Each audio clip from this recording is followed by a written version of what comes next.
យើងបានធ្វើឲ្យលទ្ធភាពសមត្ថភាពរបស់យើង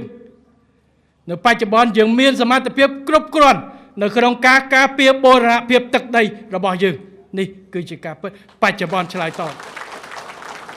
ប៉ុន្តែយើងមិនអាចនៅនឹងថ្កល់នោះទេយើងត្រូវតែដើរទៅមុខជាប្រចាំ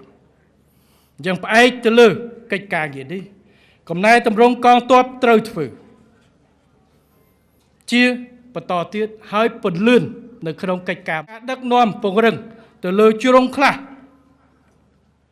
នៃការកំណែតម្រង់ការពារជាតិនេះគឺត្រូវការកម្លាំងសរុបរបស់ជាតិអញ្ចឹងការរៀបចំនៅក្នុងការធ្វើពិនិត្យវិយតម្លៃការពង្រឹងនិងទំនើបកម្មកងទ័ពទៅថ្ងៃមុខដើម្បីបង្កើនប្រសិទ្ធភាពខ្ញុំប្រើពាក្យថាទំនើបកម្មកងទ័ពពាក្យថាទំនើបកម្មកងទ័ពនោះគឺត្រូវការទំនើបកម្ម3យ៉ាង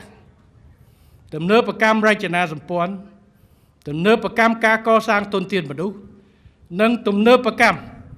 គ្រឿងបំពាក់សមត្ថភាពបំពាក់ឬការកំណែតម្រង់យើងប្រើសម្ដែងកំណែតម្រង់ដើម្បីអភិវឌ្ឍឬការធ្វើទំនើបកម្មនេះឯង